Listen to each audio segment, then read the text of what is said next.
Don Álvaro les va a hablar del homicidio de Santana. Entonces, él les va a explicar el caso y luego vamos con las preguntas. Vamos a iniciar. Sí. Muy buenos días. La sección de homicidios investiga en este momento sobre un hecho ocurrido el día de ayer aproximadamente a las 23 horas en las inmediaciones de Forum, carretera Ruta 27, en sentido Santa Ana, Ciudad de Colón, donde específicamente sobre una parada de autobuses un tanto solitaria se ubicó o se localizó un masculino, consideramos desde el punto de vista de lo que se observa en el sitio, un adulto joven de entre 18, 23, 24 años, quien presentaba un aproximado superficialmente, según la revisión en el sitio, de 16 a 18 impactos producidos por proyectil de arma de fuego. Nos llama la atención, bueno, varios aspectos. Uno, la persona no tiene absolutamente alguna pertenencia de valor a excepción de un poco de dinero en efectivo. Viste implementos deportivos, ropa deportiva, viste un t-shirt o camiseta color gris, un buzo de un material similar a la lana, color gris, unas tenis deportivas también color gris y utiliza una pantaloneta color negra por debajo del buzo. También la cantidad o todas las heridas producidas, o por lo menos lo que encontramos, que son entre 16 y 18, no podemos mencionar cuáles son de entrada y cuáles son de salida, sino hasta que los especialistas de patología nos lo digan. Sin embargo, sí están todos acumulados entre la cabeza y la parte superior del tórax, incluso clavículas. Todas las heridas están acumuladas en esa zona. Consideramos que son aproximadamente 1 metro de distancia, un poco más tal vez. Y muy importante mencionar que, bueno, no está identificado. Hasta este momento, en el momento de esta conferencia, no hemos tenido reportes de patología sobre alguna persona identificando o reclamando el cuerpo, así como tampoco en la sección de inspecciones oculares. Van a tener ustedes a su alcance algunos detalles para identificación, aparte de la descripción de las vestimentas, una serie de tatuajes, específicamente en la parte interna del brazo, el nombre de María, podríamos mencionarlo, ilustrarlo aquí en esta parte, ¿verdad? También en la región del tórax, algo similar a dos máscaras aquí, una de cada lado del tórax, y también en el cuello, algo similar a una rosa, diríamos que sería una rosa, o ahí lo interpretaríamos como alguna figura tribal, podríamos mencionarlo. Reitero, no tenemos en este momento más que eso. La zona es solitaria, solamente hay una casa cercana que solamente escuchan las detonaciones. Importante también, se localizaron indicios balísticos en cuanto a casquillos 9 milímetros, un aproximado de 15, y eso es lo que tenemos hasta este momento. Vamos con las preguntas. ¿Alguna consulta de caso? Listo, pues. Don Álvaro, no sé si hay algún indicio, digamos, de motocicletas, vehículos, algo que hayan... Sí. Reitero que, como mencioné anteriormente, la zona es solitaria. La poca prueba testimonial o lo poquito que logramos rescatar, no se habla de haber escuchado algún ruido, simplemente nada más la persona donde está ahí, incluso podemos mencionar que no portaba teléfono celular, no portaba más que un poquito de dinero en efectivo y por la cantidad de disparos difícilmente sería un asalto, hablaríamos de un ajuste de cuentas. Álvaro Sánchez. Sí, tal vez. En los últimos días, desde el viernes anterior, tenemos viendo una seguidilla de crímenes en vía pública, todo aparentemente relacionado con temas de droga, de violencia. Un poco, ¿cuál ha sido el patrón que han visto? ¿Es el mismo patrón? ¿Disparo de este tipo, múltiples disparos? Los crímenes de San Sebastián persiguieron a una de las víctimas. Un poco, ¿qué relación o qué coincidencias en cuanto a la forma de ejecutar han visto ustedes entonces sus crímenes? Sí. Don Álvaro, con respecto a la cantidad de disparos, y es evidentemente es el aseguramiento de la muerte de la persona. Ahí no tenemos la más mínima duda de que son ajustes de cuentas, donde se aseguran la muerte de la víctima y que es un hecho de que hay algo más o no es un simple, como un simple asalto, no. O sea, ese es el aseguramiento. Normalmente, bueno, y como mencionábamos, en cuanto a porcentaje, tenemos en San José al menos, manejamos un 47% de los crímenes hasta hoy, que en San José sería un total de 92 hasta el día de hoy. De esos 92, el 47% son por ajuste de cuentas. También importante mencionar que tenemos también un 18% de que son causas no determinadas, que la policía no puede determinar si es un ajuste de cuentas, si era un asalto o qué tipo de delito se iba, qué tipo de móvil se ejecutaba. Entonces, dentro de ese porcentaje, dentro de ese 18, también hay que sacar un pequeño porcentaje dentro de un ajuste. Podríamos mencionar que la mitad de los homicidios es un ajuste de cuentas donde hay que asegurarse la muerte de la víctima. Hay un tema que me llama la atención. La semana pasada también, por medio de tatuajes, intentaron identificar a uno de estos fallecidos. En otras ocasiones ha pasado, y en este ustedes vuelven a retomar el tema de los tatuajes.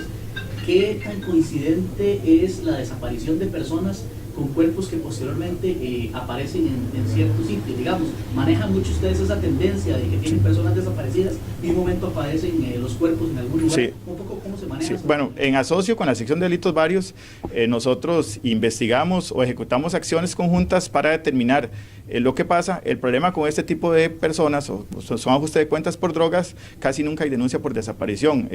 Consultando en la sección de delitos varios, el 98% de las personas aparecen. O son localizadas por familiares o por la misma policía, o están en un centro penitenciario o un hospital. Y ya retomando la pregunta, específicamente hasta hoy, incluso la persona que se pidió ayuda a la ciudadanía el día jueves no ha sido identificada hasta este momento.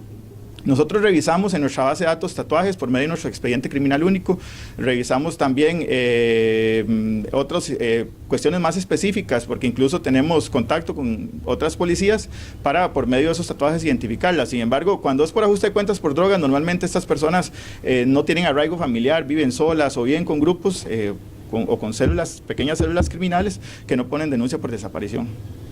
Con respecto a la investigación, ¿cuáles son los primeros desafíos, por ejemplo, en cuanto a testigos?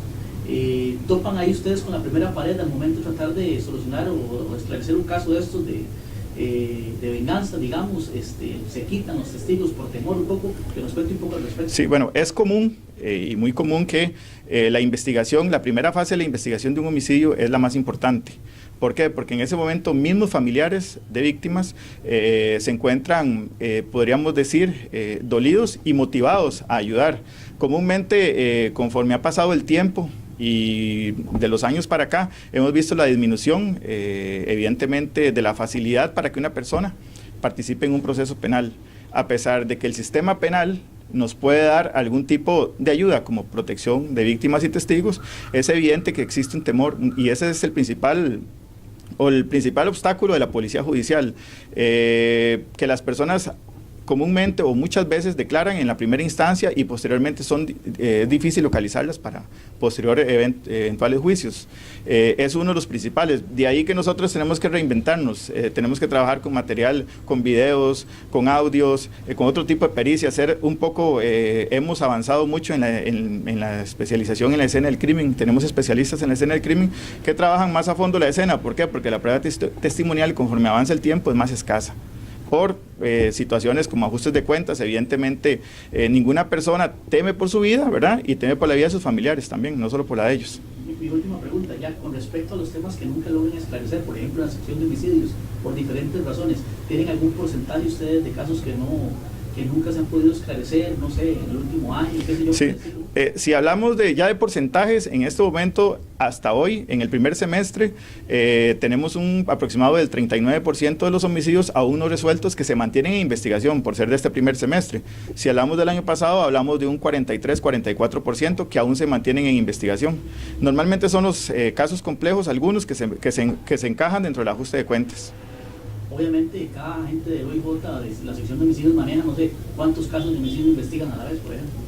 Sí, bueno, evidentemente nosotros, de acuerdo a la cantidad de personal que manejamos, tenemos un orden y también tenemos un perfil, porque hay investigadores especialistas en manejo de casos complejos, especialistas en temas también manejamos especialistas en manejo de femicidios, en manejo de cuestiones de violencia doméstica, ¿verdad? Cada oficial de homicidios se investiga homicidio aproximadamente cada 3 meses.